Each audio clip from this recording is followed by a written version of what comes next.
I like it. So my name is Mugabi Byenkya. I am very honored and humbled to be a guest of the Soft Poetry Collective this evening. So could we please have a round of applause for Soft Poetry Collective? So Soft Poetry Collective, as Loic said, is a collective of page first poetry, founded by Loic, Boji, and Gloria Chikonko, who unfortunately cannot be with us here tonight. They invited me here to be a guest reader for tonight's evening, and so I'm going to be reading some poems and going a bit into my literary journey and literary snapshots of my literary journey as I have wrote over the ages. And so I'm going to get things started. If anybody would like to take any photos or videos, or please tag me on Instagram. I'm at Mugabs, that's Mugabs. On Twitter, I'm at Mugabsb, that's Mugabsb. And on Facebook, I'm Mugabi Byenkya, Mugabi space Byenkya. And my website, where you can find all information about everything that I've done, is mugabibyenkya.com, mugabibyenkya.com. So now that we have all those formalities out of the way, my name is Mugabi Byenkya. I'm an award-winning writer, editor, performer, and rapper. And I'll get started with this poem that I wrote, which is about writing. All right, so it goes like this.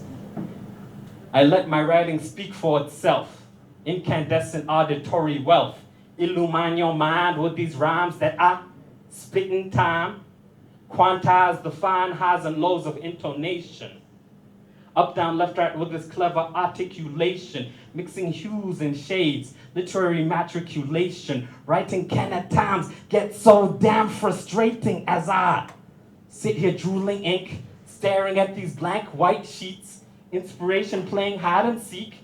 Can I get a peek at the genius foretold and foreshadowed, labeled avant-garde, but lately my mind's been fallow. Harry Potter and the Deathly Hallows. I'm cultivating like aloe. Wanna go out with a bang, like on a gallows, but in order to do so, I must write and like to achieve heights and get flyer than a kite? Hell no. I do things on natural. I want to feel like Braille and gel the neural wells to ring the upstairs bells so as not to curtail. No nails in sight as far as I can tell. All my tails huffing and puffing like a gale. Call me Miles Pryor. Treat me left and you'll be left in a situation dire, for I do not tire. Can we get much higher? Literary serotonin flood in my brain. Bane of my existence causing me pain. No dame, no pain, the old tomb waits, so I let the neural rain arraign my brain. I think I just... Why do I let the highs and lows take over me? Compulsively obsessed with my supposed mediocrity. Why can't I just let myself be? Give myself to the creative process instead of processing creatively? What is this nonsense? Thank you.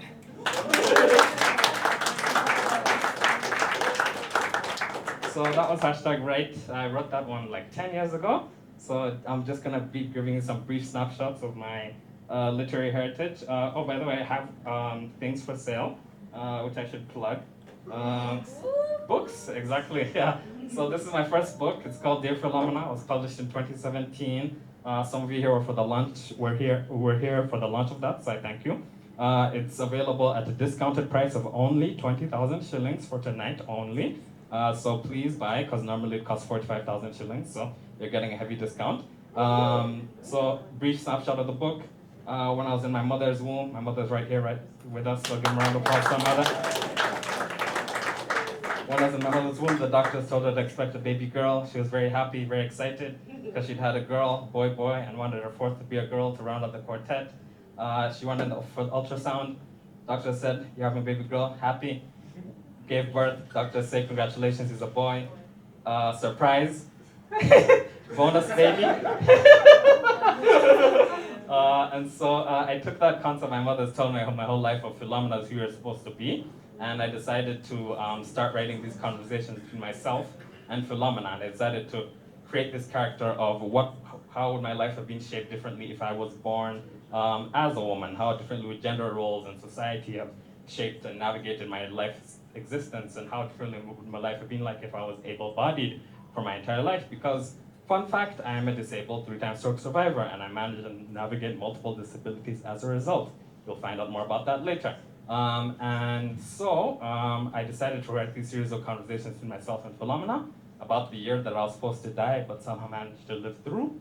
I like to call it the story of two strokes, one boy, one girl, and a whole lot of magical realism.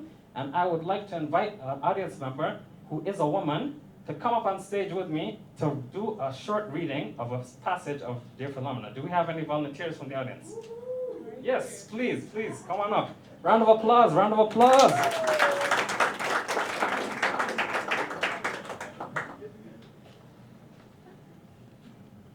All right, if you could introduce yourself to the audience. Hi everyone, my name is Malika Tracy. Round of applause for Malika Tracy, please. All right. So, I'm just finding that page. Okay. So we're starting here. Yes. So I'll read the Mugabi part. You read the Phenomena. Okay. So I'll read everything else. So this is after I had my second stroke. It's December 18, 2014. Social media at Gobster, we think we are gods. Messages, Mugabi, that's me. I just got back from my neurologist and all the tests have been inconclusive. She's telling me not to fly back home. My mom and dad agree. I'm going to cancel my flight in a few minutes and fly to DC instead to be with my siblings for Christmas. Are the doctors sure you can handle a flight to DC? Don't push yourself. It sucks that you're not able to go home, but it's for the best. I was really worried that you'll travel no matter what. You know how stubborn you can be. I'll be fine with the flight to DC. It's only 2 hours. The concern with the Uganda flight was the length. Also, what do you mean by your dad advised you not to fly back home? For context, my dad passed away in 2005. Over the past few days, I lost trust in myself. I couldn't tell what decisions to make. One of the places I go when I don't know where else to go is my father. Obviously, I can't talk to him physically since he passed, but I like to think that he's watching over me, that a part of him lives on inside me. I ask him for advice when I'm stuck every now and again. This is the first time in my life that I actually got a reply. I was in church, praying, and asked him for help, and I heard his voice, clear as crystal, saying, "Listen to your mother." So I listened. Your dad will be incredibly proud of the man you've become. That means the world to me. Thank you so very much. All right, so we're going to end there with a quick reading. Shout out to Malika. Round of applause for Malika, everybody. Shout out to Malika for playing the part of Phenomena. So this is Dear Phenomena. Brief, the background of the cover. The reason that it's split in two, and the reason that the letters going back and forth is because it's conversation between myself and my alternate self. All right, so that's Dear Phenomena. And then after Dear Phenomena, I released a musical project called Songs from Men 2, which is available via cassette. Yes, we're taking it back to the 80s, to the 90s, to the early 2000s. And I actually have a Walkman for sale as well, if any of you are interested. Cassettes are for the discounted price of only 20,000. Walkman discount price of only 30,000. So please support me and help help an artist out, because artists, we have fluctuating income, and so anything that you can give me will be a big help to me in my future. This is also available as a digital album because I realize we live in a digital age, and so you can also purchase it digitally. And this is a concept album that gets into being disabled in an able-bodied world and celebrates platonic intimacy and celebrates platonic love. And so I would like to perform a quick, so most of the things on here are songs. However, but going back to Dear Phenomena, I decided to connect all of my work to Phenomena because there was a part of me that really missed Phenomena after the process of writing Dear Phenomena, and I missed writing to her. And so in Songs from Men 2, there are these different voicemails that I leave Phenomena. So I'd like to perform the first voicemail that I leave Phenomena to you. This is called Phenomena's voicemail number 1. Dear Phenomena, it's been a while since I hollered at you. Past 2 years of this pandemic got me reminiscing on our aesthetic. Avocado green and beige has come to represent That first year I wrote a letter to you. Way before I wrote the book and toured 2 continents, it was just me and you. Me, depressed, angsty, confused, preparing for death, secretly wishing for death, full of rage, fire, pain, seizures. All I wanted was for the doctors to believe me. You, solace, kind, accommodating, validating, going through it, still supportive, tenacious, loving, full of righteous anger on my behalf. All you wanted was for the doctors to believe me. Now I'm bedbound again like I was in 2015. The parallels are not lost on me. Except this time, I'm not publishing our continued conversations for the world to see. Some things are meant to stay private. Some things are meant to stay silent. Some things are meant to stay internalized. Some things are meant to stay between me and you. Sometimes silence is violent. I couldn't publish our continued conversations even if I wanted to. People keep on asking me for a Dear Philomena 2, but I keep on saying I'm not going to give it to them.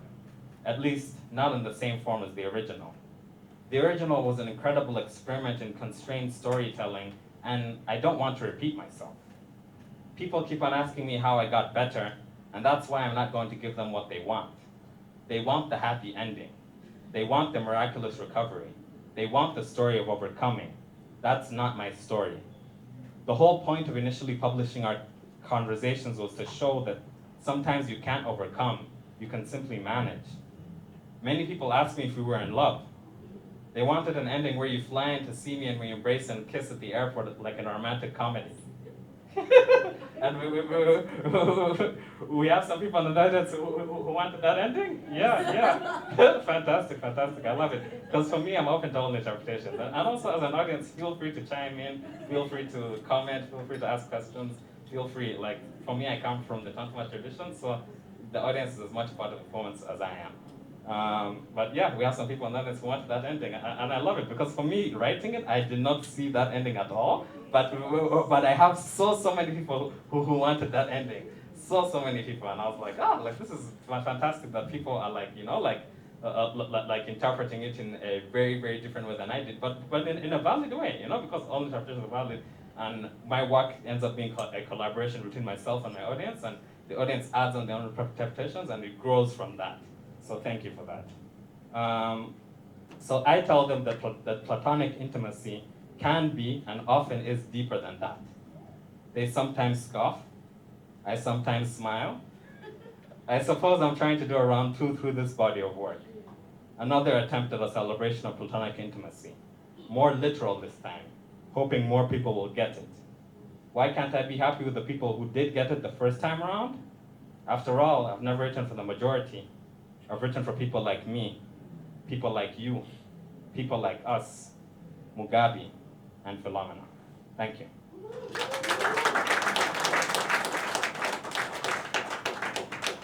All right, so I'm going to get into the last piece that I'll be performing from my album. Once again, it's for sale, both digitally as well as via cassette. So feel free to purchase a copy to help support an artist. And this is called Zenaida. This was written about one of my best friend's mothers. Because I feel like when you have a friend and when you meet their family, especially their parents, it's like it helps you understand them better and helps you understand where they come from. And me and my friend, we'd known each other for like 3-4 years, and I never met her mother. And this is the first time that I met her mother. So it's called Zenaida because Zenaida is her mother's name. The first time I met your mother, she wrung her hands, shuffling forward on 2 unsteady feet, never taking her eyes off her white flats.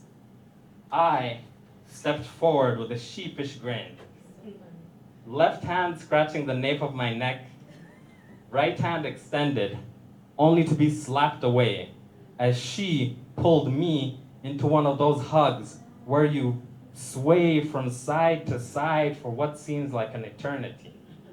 I had to crouch down to ensure that my shoulder wasn't smushing her face. I'm a little tall, as you can tell. Instead, tiny rivulets of tears seamlessly streamed before free-falling off the cliff of her cheekbones and meeting their final fate, the lightest of splashes on my shoulder. Thank you for saving my daughter's life, she whispered into my left ear, before looking me in the eyes and planting a wet red kiss on my left cheek. Taking a deep breath, she exhaled, unclenched from our embrace, took a step back, fished a hanky out of her pocket, dabbed away the remaining tears, looked up, smiled, and said, "It's a pleasure to finally meet you. Thank you." So shout out Zenaida and shout out my friend Brenda. Brenda has been through a lot, and her mom is aware of all she's been through and how I tried my best to support her through it, and so that was written based off of the first time that we met. Okay, so I actually do have more things for sale. I feel like I'm a traveling salesman right now. But here's my second book. It's called Songs for Women. So this is the prequel to Songs for Women 2, the album. It was published in 2024 by Gordon Hall Press and the Porcupine's Quill. And this one is a chapbook. The overarching story is based on a true story where I was stuck in an unwanted conversation with a man in an elevator who was giving me invasive queries into my disabilities and my background and all this stuff. And I was like, I don't want to be in this conversation, but I'm stuck. I don't have a choice. And so it has these breakout pauses of like prose and poetry of like what I really want to say in this moment, but what I actually can't say. During one of those moments, this man asked me where I'm from. What I really wanted to say is this. But I didn't say exactly. This one, the cover is designed by Stephanie Medeiros, an incredibly talented Brazilian illustrator. It has a lot of symbology. It has my totems on it. It has flowers that mean a lot to me. It has a lot with the, the dress and the chair. We can get more into that afterwards. You can talk to me. There's one place across the world that I feel at home in. Hospitals. I've never lived in any city for longer than 5 years. Well, now I have, so I'll take that back. I've never lived in any country for longer than 6 years. Now I have as well. But the only constant I've had in my life thus far, regardless of country and city, are hospitals. I've been in and out of hospitals since I was 9 years old. I'm 34. Sterile, rubbing alcohol scented, beeping equipment, frigid air conditioner turned up to the max, hectic pace, people crying, people suffering, people relieved, people stressed out, and people dying. Every single time I step through a hospital's doors, I feel at home. Home is not always comfortable. Home is not always a sanctuary. Home is different things to different people. Home can be pain. Home can be suffering. Home can wear you down. Home can be an addiction. Home can be an illusion. Home is not always comfortable. Have you ever tried getting a good night's sleep on a hospital bed? Home is not always a sanctuary. I regained groggy consciousness from the murky depths of a sleep deprivation-induced seizure, awaking to a gaggle of medical students gawking at me. They jotted down observations on their notepads as the senior physician proceeded to regale them on the tale of the fascinating medical mystery before them. Have you ever felt homeless in your own home? Home is different things to different people. A flimsy gray curtain separates my roommate and I. His groans, protestations, and frequent pleas for death are my sole company. My eyes drift to the empty chair at my bedside. Home can be pain. My body feels like it's on fire from head to toe while simultaneously being crushed in a vice and imploding internally 24/7. Sleep, when I'm able to get it, is my only respite. Home can be suffering. Crucifixion is a prolonged, agonizing, brutal form of death. Tied or nailed to a large wooden beam, you are left to hang anywhere from a few hours to a few days, until you eventually die due to 1, cardiac rupture, or 2, heart failure, or 3, hypovolemic shock, or 4, acidosis, or 5, asphyxia, or 6, arrhythmia, or 7, pulmonary embolism. Crucifixion is a fate I wish on no one. No one deserves to be crucified. No one deserves that ridiculous amount of excruciating pain and torture. No one deserves to suffer like that. I wake up on a crucifix daily. Have you ever felt homeless in your own home? Home can wear you down. I recently found out my father spent 9 months in a hospital bed, suffered multiple strokes and brain injuries, couldn't walk for months at a time, couldn't feed himself, couldn't speak, and lost control of his bowel movements. Like father, like son. My father never expected to live very long. He lost too many loved ones whilst too young, and this trauma deeply informed the ways that he moved through life. He planned for death early on in life. His various near-death experiences put him in a state of constant anxiety, always prepared for the other shoe to drop. Like father, like son. Home can be an addiction. The pills whispered to me from my bedside table. Home can be an illusion. Have you ever felt homeless in your own home? Thank you.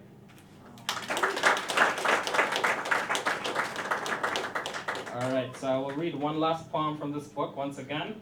Discounted copies available for only $10K outside. So this is called Do Not Judge Me by My Weak Handshake. Your right hand reaches out. My anxiety rises. Your right hand continues to swing upwards, propelled by able-bodied shoulder lever action. You can do this without even thinking about it. Globules of sweat on my nose, forehead, and soles engorge. Hyperhidrosis sucks. Anxiety only makes it worse. Handshakes always make me anxious. I attempt to wipe the sweat of my right palm against my right pant leg, while using my left hand to fish out my ride or die crimson and Pantone checkered handkerchief out of my left pocket to wipe the engorged globules of sweat off my nose, forehead, and palms for good measure. My socks absorb the sweat from my soles. I wish wearing gloves was more socially acceptable. Your eyebrows raise. I awkwardly propel my right hand upwards. Bent shoulder, bent elbow, spastic clenched right hand, lots of fatigue. Your eyebrows raise higher. My spastic right hand attempts to splay out, but instead starts spasming. Your eyebrows raise even higher. I attempt to place my hand in yours. You've been awkwardly waiting for me to complete the handshake, so as soon as my hand is in the general vicinity, you grasp firmly. I spasm as my double-jointed pinky raises straight out like I'm a part of genteel society sipping tea. Your eyebrows raise higher than I've ever seen. You take a step back. I smile and say, "It's nice to meet you." You grimace. I smile and think, why can't I shake hands with my left hand? Thank you. All right, look, how I'm doing for time? One more? Yes. All right. So we're going to close things out with one more. Okay, so thank you very much for coming tonight. I appreciate you all for coming to support Loic, Boji, and myself. Boji has books for sale. I have books for sale. I also have t-shirts, by the way, and hoodies. T-shirts are 20K, the hoodies are 30K. So please support. So for this last piece, I'm excited why not have some fun with it. So I'm going to teach you a little bit of call and response, and you're gonna all join me into this, all right? So when I say a verse a day, I want you to respond with keeps the blues away, okay? So a verse a day Keeps the blues away. All right, perfect. I like it. I like the articulation. If we could have some more energy and a little more like rhythm. So a verse a day Keeps the blues away. Perfect. All right. So a verse a day. Keeps the blues away. I said a verse a day. Keeps the blues away. I said a verse a day. Keeps the blues away. I said a verse a day. Keeps the blues away. All right, so this is first.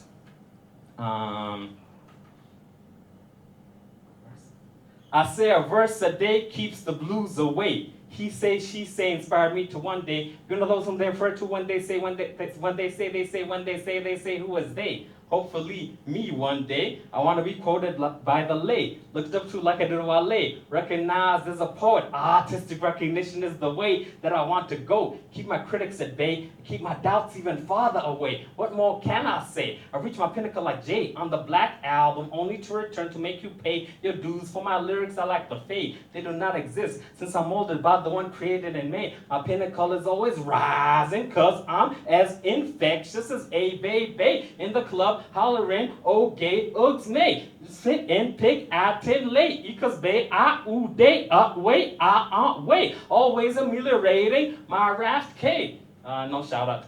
Shout out to Jay-Z, who gonna stop me? I guess a verse a day really does keep the damn blues away. I said a verse a day keeps the blues away. I said a verse a day Keeps the blues away. I said a verse a day Keeps the blues away. I said a verse a day. Keeps the blues away. Verse 2, feeling uncouth because I'm not in a booth, but instead spitting rounds in public correction. I speak truth. It's typical for the overly literal material of my mind to be analyzing others during real time. Sipping on these minerals, mind straight venereal. Wish I had some cereal with its milk. Bowl of Cheerios, call me Mysterio. My rhymes are surreal. Elucid imagery evokes an intelligent illusion. Illuminating your pineal comprehension would induce a cranial contusion. For my Confucian solution to stress the fusion of rhythm and poetry. Inducing a mental ablution, Malfoy illusion. I just went off on random tangents there. To illustrate the way my mom moves quicker than a hair. Just broke the fourth wall too, because conventions ain't my style. But I am not a hipster. I'm simply avant-garde. Because I said a verse a day. Keeps the blues away. I said a verse a day. Keeps the blues away. I said a verse a day. Keeps the blues away. I said a verse a day. Keeps the blues away. Verse 3, the finale. Honestly, I can say that I built up a lot of hype in my mind, agonizing over every line, though my heart screams dilate. Perfectionist tendencies versus what YOLO taught me. Honesty hour. I don't think that I'm that good of a writer, rapper, or poet. I'm honestly surprised whenever somebody praises me. I sometimes think they're just being nice.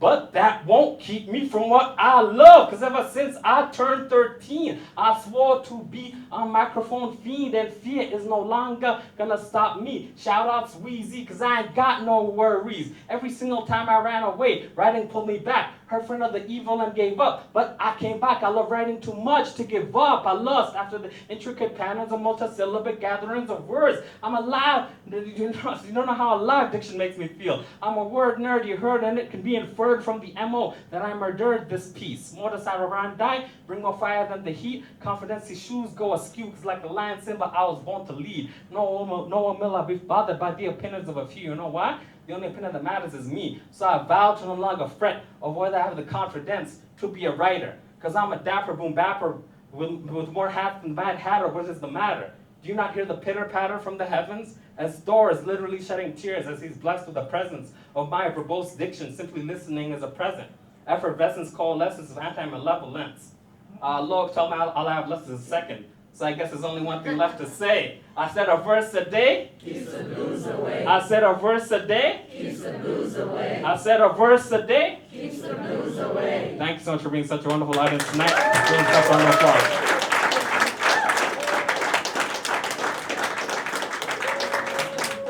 And buy my things outside, please.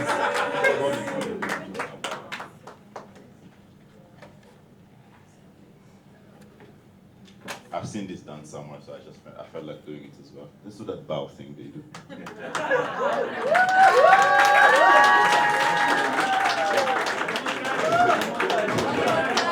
Oh, one more time. Thank you all for coming. Just a quick one. I don't know if you've noticed, but on your chairs, there's little bookmarks because you are very generous. But on those bookmarks are prompts. We want you to also write poetry. So everybody gets a different prompt on their chair. So look at that prompt, go home, write something. There's a QR code on there, so if you feel like sharing it with us, scan the QR code, share your poem with us. And the reason why we're doing this is because we want to do workshops as well, where we can come together, write poetry, and discuss them.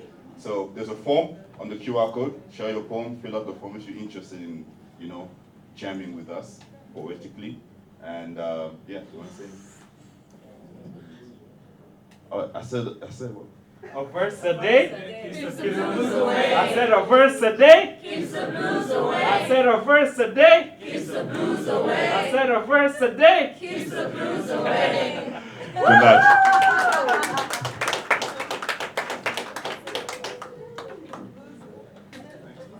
Thank you very much.